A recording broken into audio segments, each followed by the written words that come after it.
I ain't never made a call to Diddy. I got Diddy's number. Just hit him up. Yo, Diddy, what up? Never happened. He told me to take me shopping. I looked at him like, what you just said? Woo. This is a tight one.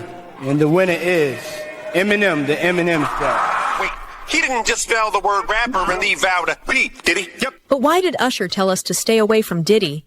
You're a dad now. Would you ever send your kid to Puffy camp? Hell no. See? When he was just getting his foot in the music industry's door, a 13-year-old Usher spent a year living with Combs. Usher opened up about this experience in a 2016 interview with Howard Stern. Does he have you doing any chores? Are you doing dishes at all? I mean, to keep you humble somewhat? Or are you just like, can you stay up till 4 a.m. with them and party? I mean, I could. I actually stayed up longer than them. Although he made it sound like a blast, Usher hinted at something more disturbing beneath the surface. Usher said that he didn't, quote, understand what he was even looking at, and, quote, very curious things were taking place. I went there to see the lifestyle. Right. And I saw it. And it was, but I don't know if I could indulge and understand what I was even looking at. Perhaps most telling, Usher made it clear that he wouldn't want his children attending, quote, Puffy camp like their father. So how you been, man? I've been seeing you so long. How much did we drink? You trying to say something, Usher? I'm trying to say something. I don't know if I should. Boy, he's sweating like Uncle Leroy. It ain't that hot. I lived with Sean Puffy Combs for a year. Called Puffy Flavor Camp. There you go. Yeah, but you were 13. Curious. I got a chance to see some things. What were you I seeing? went there to see the lifestyle. I don't know if I could indulge and understand what I was even looking at. There were very curious things taking place, and I didn't necessarily understand. You're a dad now. Would you ever send your kid to Puffy camp? Hell no. Tell him the story. So we talking about rumors, right? Yeah. And we, when you Google his name, there's a rumor that pops up that he was Diddy's boy toy. Oh, shit. Right? Wait, so this is... So Charlamagne said... It's not true, but I told after he brought up this stuff with you, I said, you know what 50 gonna say when he meets you?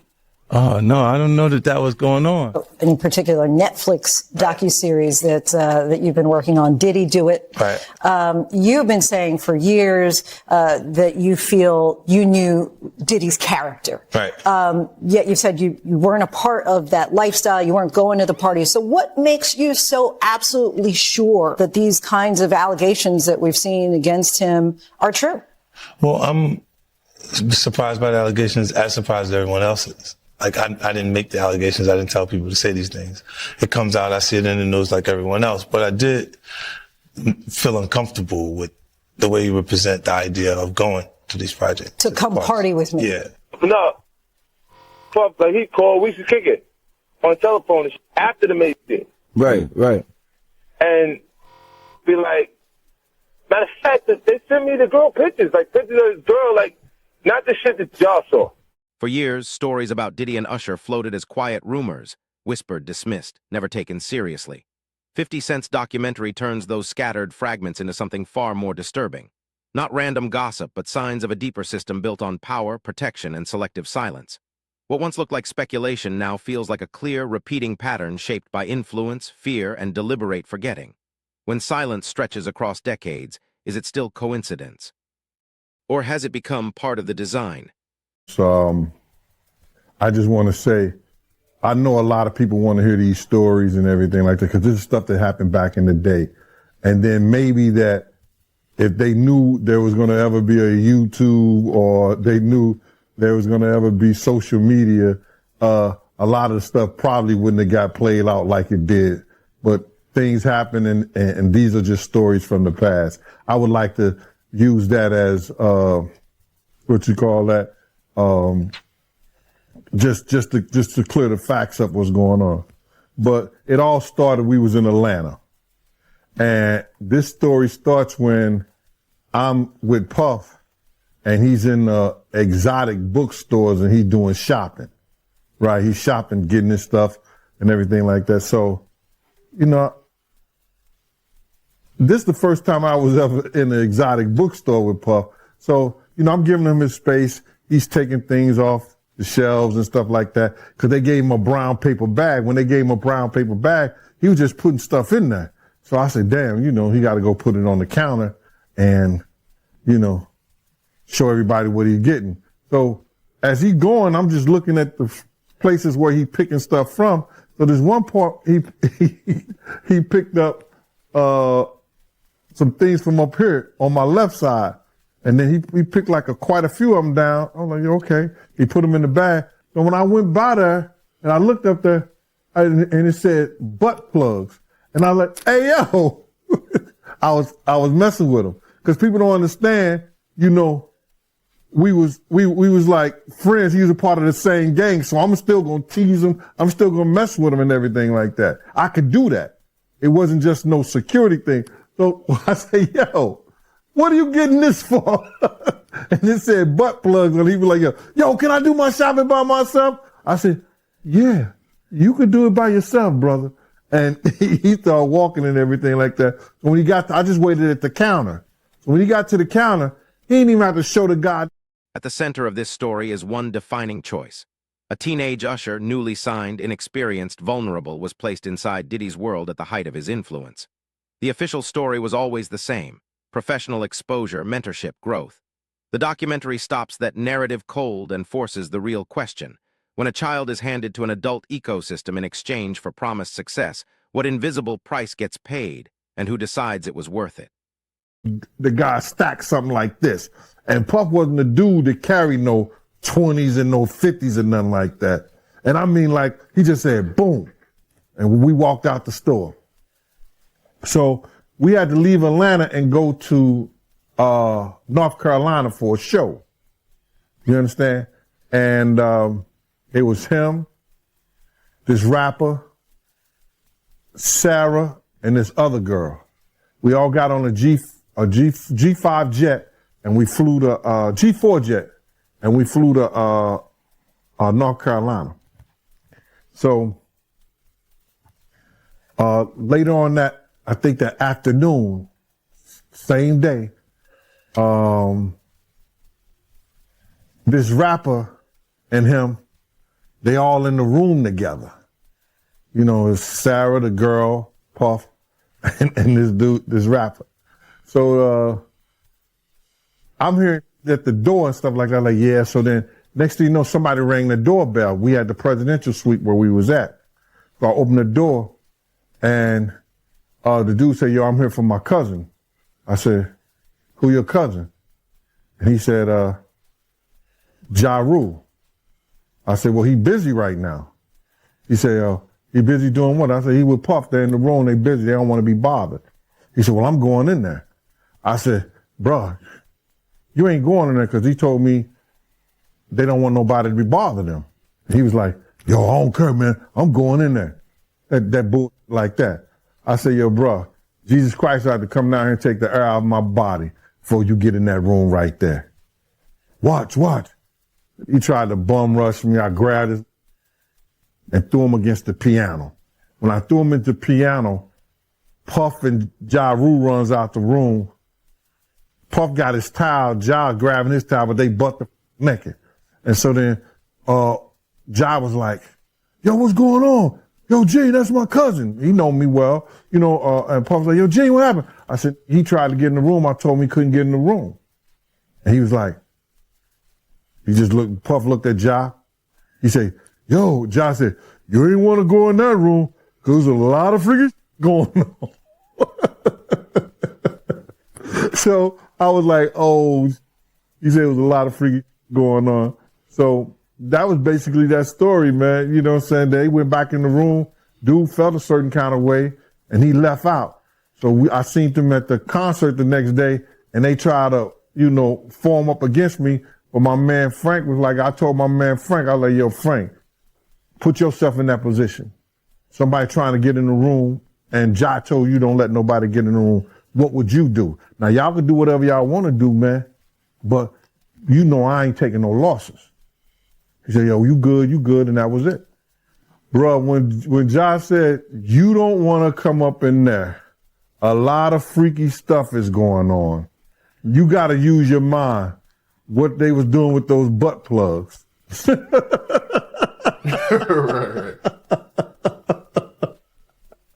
Yeah, that was crazy. Yeah, it was real wild. When Usher talks about that period, his words are measured, careful, incomplete. He hints at strange experiences and a world he wasn't ready for, but he never crosses the line into specifics. The documentary doesn't read his restraint as guilt, it reads it as weight. Silence here isn't empty, it's pressure. And when someone repeatedly chooses what not to say, what kind of history are they still carrying? New York City. and I lived with Sean Puffy Combs for a year. That's the crazy thing. Now, that was L.A. Reid's idea, right? We're sending you New over York to City. something called Puffy Flavor Camp. There you go.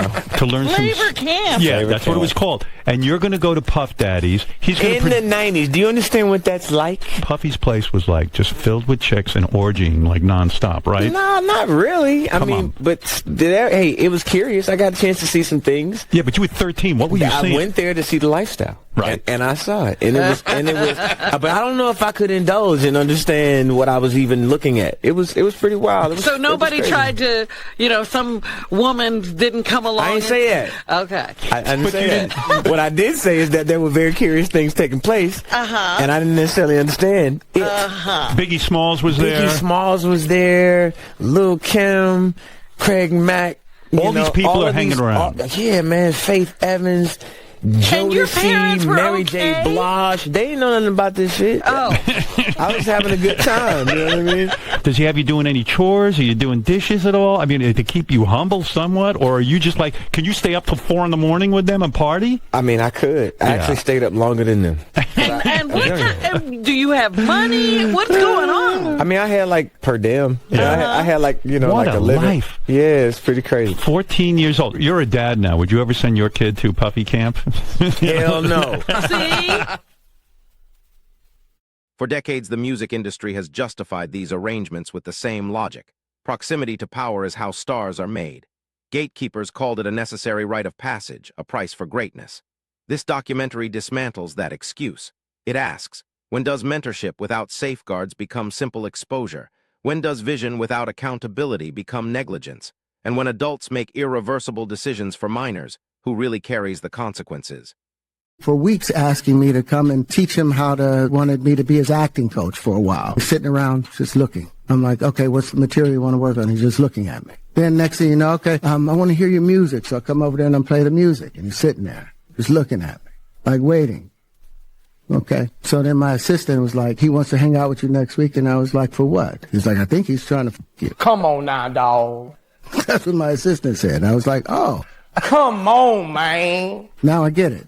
So now no more communication. Now you know to be hands off with somebody. A number of producers come in to make the approach, and you threaten to punch them in the mouth, or threaten to knock their head off for talking to you or looking at you like you're a woman. You know, when you approach a real man about his masculinity, you're going to get a real reaction back. It's a difference when a guy walks in a room and when a man walks into a room. And a man don't take the same things that a guy will accept. So always be the man. Nick was bleeding from the butt. And that's what was said. But I didn't even have a name for the kid at the time. Then you heard, and that's what happened. And that's just, that's something that you heard. You don't know if it's true. You just heard it. So, and just to hear this and this new thing where they saying that they got kids coming forward and said that he did that, man. That's just crazy. And like I just said, that's just something that I heard. It's something that I didn't know. It's something that I ain't see. A lot of people want to, because Gene Deal has spoken on certain things that I've heard, I have spoken on it. But then they were just trying to say, I know. No, I'm not scared to say what I heard. And if there's any truth to it, then it's truth to it. Let them find it. Things that I've saw or things that I've witnessed and been a part of, I've said it. I'm not afraid to say what I saw or what I didn't see. A lot of people want to make up shit. I don't make up things. When I say Puff go in the room with 2 girls, you understand, and another guy and a rapper, and then all of a sudden they cousin try to go in the room. I throw them up against the piano. They run out the room grabbing towels and they naked. They still had 2 girls in the room. But people want to make up a lot of bullshit and say what they want to say and flip it the way they want to flip it. I tell it like it is. But you got these guys, you got these people out here, man, you know what I'm saying? All this shit is for entertainment, man. Some people want the truth. Some people speak the truth. Some people don't even know the fucking truth. It'll smack them dead in the fucking face, bro. But I tell you one thing, it's from my mouth to God's ear. And all these clowns can say whatever they want to say. Like I'm just saying, he lived a rock and roll lifestyle when I was with him, bro. I don't know about his sex addiction and stuff like that. He was a totally different person, bro. When I try to tell people that, they don't understand that. He was probably doing some of the little snake doing some things and stuff like that, but the magnitude and what he was doing with the freak off parties and all like that, I didn't experience that with him. That was not my experience with Diddy or Puffy or Puff Daddy. That wasn't my experience with him. And you had no idea who Usher was when you heard about him? I didn't know who Usher. The pattern repeats with Justin Bieber, another young prodigy pulled into the same orbit at almost the same age. Discovery, rocket rise, intimate access to powerful figures, the trajectory looks eerily familiar. The film doesn't claim identical events. It simply shows repetition. When the same vulnerable choices keep happening with the same people and the same power dynamics, at what point does coincidence become structure? Yeah, so as soon as you turn 16, you know what I'm saying, I'm gonna let you rock this every time you come to LA. Yeah, this will be yours. So every time you come to LA, it's a little dusty, but go get the front shot of this. Man. Head that out. Minute. Woo. Okay. Okay. All right, so I'm gonna be driving this next year. Yeah, when you get 16, you come down and you gotta, wear your seat. I mean, I'm 15. You could ride in the passenger seat. I got my permit. Not yet. No. All right, no. 16. Not ready. Slow down. Let's slow down, Judge. Okay. Let's slow down. Okay. One step at a time. But yeah, the keys is yours when you get 16. You good to go. I'm good to go. Yeah. I'm ready. Then when you get 18, you get the house. You get the mansion. Okay. I get the mansion. Yeah. So where are we off to now? Where would you like to go? I mean, wherever you want to go. Where are we going? So check this out, yo. Justin, you ever seen the movie 48 Hours? Right now, he's having 48 hours with Diddy, him and his boy. They're having the times of their lives, like where we hanging out and what we doing. We can't really disclose, but it's definitely a 15-year-old's dream. One old clip stands out now. A teenager is casually described as spending 48 hours with an older industry giant. The details stay vague, the tone stays light, just fun, boys being boys. The documentary doesn't focus on proving what happened. It lingers on the framing. Vagueness, humor, and secrecy are often the perfect cover, especially in spaces where questioning power comes with consequences. The real question isn't only what occurred. It's why ambiguity was ever considered acceptable. Speaking out in the new Netflix Diddy documentary. We have heard Aubrey O'Day speak about Diddy for years, but never in great detail. But in this documentary, things are starting to change because she even exposed an email that she got from Diddy back in the day while working on Danity Kane. In this documentary, Aubrey O'Day starts reading old emails that she has from Diddy in March of 2008, which, mind you, is just months before she ended up being fired from Danity Kane in October of 2008. She is reading these very graphic emails, and it's showing in this documentary of Diddy trying to throw advances towards her. And Aubrey O'Day said also Diddy was sending intimate photos of his privates to her also with these emails. Aubrey O'Day starts reading this one specific email from Diddy where she claims that Diddy said, "I don't want to just F you. I want to turn you out. I can see you being with somebody that you tell them what to do. I make my woman do what I tell her to do, and she loves it. I just like to do things different. I'm going to finish watching this adult film and pleasuring myself. I'll think of you. If you change your mind, hit me." Aubrey O'Day does say that she believes that Diddy fired her from Danity Kane because she was refusing his... The documentary adds another layer.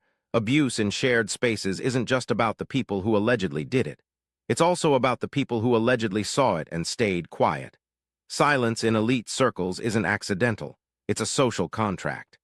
Anybody else that was a boss talked to their worker like this, they would automatically get in trouble for doing something like this. But she believes that Diddy didn't get in trouble because of who he was. Aubrey O'Day even went to talk about the environment that it was like working for Diddy, and she said it was very violent and hectic at times. And towards the end of this documentary, Aubrey O'Day starts getting very emotional, saying that she was contacted by a lawyer by somebody who was filing a lawsuit against Diddy. Now, whoever this person was that filed this lawsuit against Diddy wrote an affidavit and was claiming that they saw something back in 2005 of Aubrey O'Day being SA'd by Diddy and another person. The person that wrote this affidavit said that at the time, Aubrey O'Day looked inebriated, like she wasn't even fully there, but claiming that she was 100% certain that it was Aubrey O'Day that she saw. Aubrey O'Day even said she got in contact with this person that was claiming to see these events happening,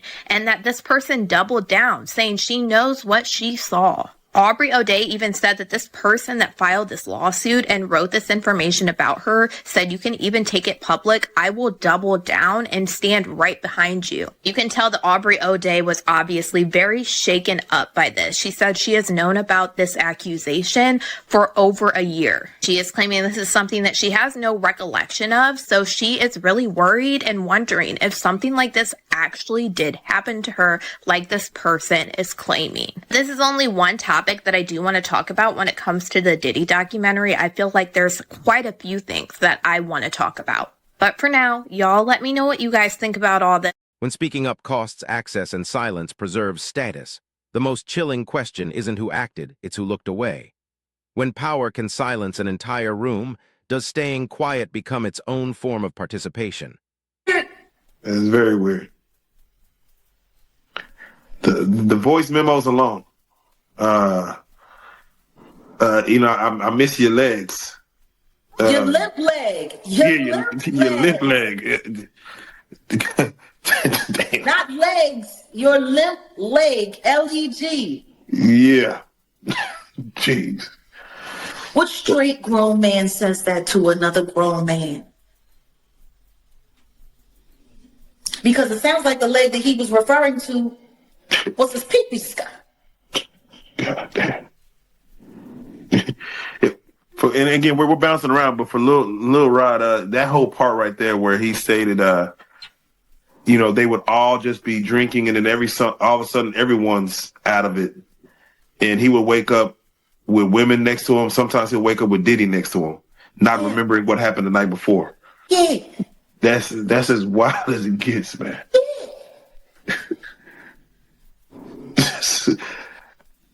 There's so much left unsaid. Just wake up with Diddy next to him. Wake up sore. But I'm tripping, all right? I'm tripping. I mean, that's what the whole world went around saying. By the end, 50 Cent's documentary doesn't demand verdicts. It demands attention to how systems protect themselves. Rumors only harden into evidence when someone is willing to pay the price of speaking. Until then, power survives on delay, doubt, and distance. If these stories stayed buried for decades, the real question isn't only what happened, it's what conditions let them stay untouchable for so long. Okay. When you see the Eric Sermon discussion about Misa, and it seems like Diddy just out there to take everyone's girl. It seems like if you got her, I want her. For the situation where they say he was trying to shape Misa into his mother, can you see that? Like, yeah, with the blonde hair and and all of that. I mean, somebody asked a question: what kind of man puts his hands on his mother? The same kind of man that parties with his mom, the same kind of man who kisses his mom in the mouth, the same kind of man who seems to have accurate knowledge that his elderly mother can put both of her hands, her palms, on the floor while she's standing up, bent over. Oh damn! I ain't seen that one. You never seen the Instagram video where he was talking about how his mom was still young and spry and how she still liked the party and how they was getting a IV drip? Oh. And she was kissing him in the mouth on the video. And it was like, yeah, my mom can bend over and touch the floor with her palms. It's a very, very, very weird relation. Multiple voices in the film describe an industry where truth-telling carries career-ending risk. Relationships are everything. Discretion is the unspoken rule. The control doesn't need overt threats. It runs on quiet understanding. When breaking silence can cost you everything, who can actually afford to tell the truth?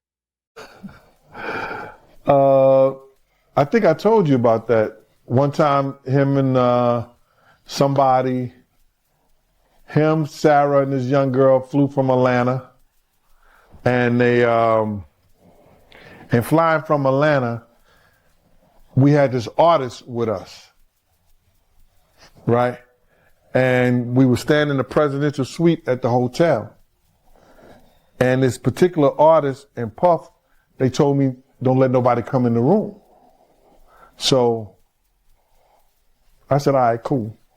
So I propped my chair by the room door while they went in. So this artist's cousin knocked on the door. So I went to him and I let him in because I knew him. I see his face and everything. I've seen his face several times before. He said, yo, I got to speak to my cousin. And I said to him, well, they busy right now, man. And they told me don't let nobody come in the room. He said, yo, I'm going in the room to get my cousin out. And I said, bruh, you ain't going in the room to get your cousin out. They told me nobody could go in the room. So he said, I don't care who you are, what you doing like that. I'm going to get my cousin. He went to go and try to open the room. I grabbed his ass, joked him up, and slammed him on the piano.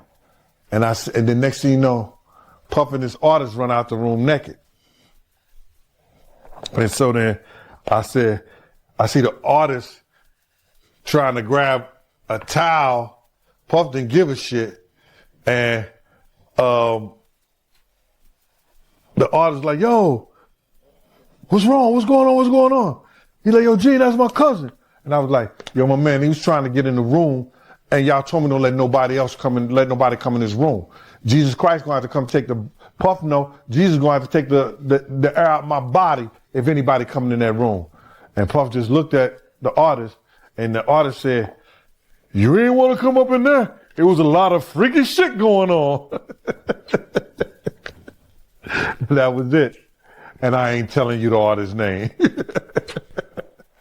Oh, man. So you ain't gonna tell the artist name, yo? You ain't want to come up in there because it was a lot of freaky shit going on. Was it a rapper or a singer? It was a rapper. A rapper that probably do a little singing too. And that's all I'm going to say. In its final moments, the documentary zooms out to the biggest question. These stories didn't stay hidden because no one knew.